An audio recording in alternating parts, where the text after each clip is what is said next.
Yang boleh dari gambar dan patung. Ini ulama sepakat. Jadi tidak semuanya haram, ada yang boleh juga. Jangan sampai Anda ambil kesimpulan semua gambar haram, haram semua. Tidak. Rumahnya putih, nggak ada apa-apanya gitu kan. Baik, kalau Anda ingin tempelkan, silakan tempelkan yang mana? Yang halal. Gantungkan yang halal, simpan yang halal. Yang haram Anda tinggalkan. Tayyib. Apa diantaranya? Kullu suratin aw timthalin lima laysa bidhirahin kataswiril jamadat wal anhar wal ashjar wa ma ila dzalik. Jadi silahkan Anda boleh tempelkan misalnya gambar-gambar. Pertama disepakati oleh ulama. Jenis yang pertama, gambar-gambar yang tidak mengandung roh secara langsung. Pohon, lukisan misalnya bunga, itu kan? Masya Allah bunga tulip. Ya, begitu dipasang di situ kelap-kelip, ya, tulip. Kemudian misalnya ada bunga mawar, ya, bunga melati, semuanya indah. Apa sanggup macam-macam. Itu nggak ada masalah di situ. Tapi ingat, hukum yang sebelumnya berlaku. Jika gambar itu pun menghadirkan pengkultusan. Duhai bunga tulip yang tulap-tulip di malam hari dan kelihatan cahayanya itu, aku hadirkan di rumah ini. Duhai. Berikan aku kekuatan. Masya Allah. Dengan kekuatan bunga tulip, aku akan menghukummu. Ya Allah, misalkan istimarah pada suami.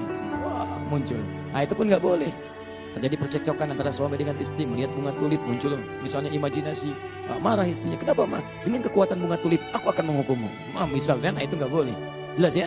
Nah, teman-teman sekalian, kembalikan. Kullu suratin laysat muttasilatal hay'ati ka suratil yadi wa haddiha mathalan awil aini awil qadami. Ya fa innaka la tuhramu li annaha laysat kamilatal khalqi. Atau jika Anda ingin bikin sketsa yang tidak sempurna boleh. Ya, misalnya, mohon maaf, ada gambaran-gambaran misalnya sebagian tidak sempurna, wajah tidak ada misalnya, bagian tampaknya, sebagiannya gambar, itu gak ada masalah.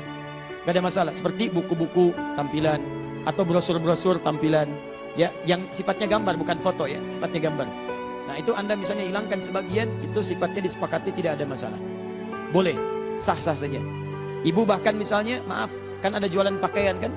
Jualan pakaian tuh kadang dilekatkan ya pada ornamen-ornamen. Ya, supaya ukurannya pas. Nah, contohnya ini nih. Ya, ada misalnya patung-patung, sebagian yang dipakaikan. Itu kalau sebagian tidak lengkap masih boleh. Tangannya hilang misalnya kan. Baik, tinggal badannya saja begini. Ya, wajahnya sebagian disamarkan. Itu boleh. Itu boleh. Baik, ukurannya pas seperti ini. Oh, baik, cocok ya. Coba, cocok nggak Pak? Oh, ini aja ukuran Bapak. Cocok, masa Bapak enggak? Baik, jelas ya? Baik. Pak, kalau Bapak mau pakai yang itu aja tuh, itu yang lebih cocok tuh, lengannya masih ada, pakaiannya ada, wajahnya ada. Saya nggak mau itu patungnya haram. Baik. Tapi patungnya yang haram, pakaiannya tidak. Jelas ya? Baik. Jangan Anda berikan tulisan, ceklik di foto. Ingat ya, ini barang haram. Masya Allah. Tidak, bukan keadaan yang harus diperbaiki di situ. Jelas di sini? Baik, teruskan.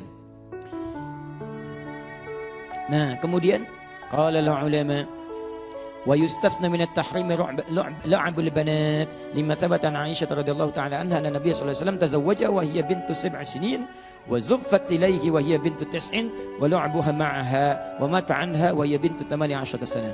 Teman-teman sekalian, maaf. Dan yang ketiga disepakati yang tadi saya sampaikan, mainan-mainan bagi anak-anak itu tidak ada masalah. Jadi kalau Anda ingin sekolahkan anak atau anak di pelajaran sekolahnya ada kelas menggambar, kelas melukis, tuh anak-anak itu tidak ada masalah. Karena anak-anak itu sifatnya dia belum dihukumi dengan sifat-sifat hukum. Dia belum ada sifat balighnya. Itu hanya penjabaran untuk melatih bagian-bagian dalam tubuhnya. Sehingga responnya cepat, stimulus otaknya, macam-macamnya, ya dan seterusnya. Sehingga dengan itu diharapkan perkembangannya menjadi lebih cepat, motoriknya dan seterusnya. Nah, ada juga turunan dari ini. Semacam Anda misalnya mengambil jurusan-jurusan yang spesifik menghadirkan maslahat. Misal tadi Anda ingin misalnya berdinas di kepolisian atau di militer untuk sketsa-sketsa tertentu, ambil jurusan itu di desain grafis, boleh, gak ada masalah. Untuk hal yang sifatnya maslahat. Kecuali kalau tujuan Anda masuk di kampus itu untuk menggambar hal-hal yang tadi tidak dibenarkan, itu yang haram hukumnya. Di keahlian Anda boleh dipakai dengan hal-hal yang dibenarkan secara agama. Tidak dilarang Anda masuk desain grafis. Silakan aja. Dan pakai itu untuk hal-hal yang membantu agama, boleh. Silakan bikin desain, arsitektur, hal-hal yang dibenarkan, sketsa-sketsa yang bagus, hal-hal yang memberikan gambaran maslahat, itu gak ada masalah, silakan. Sah hukumnya. Jelas di sini?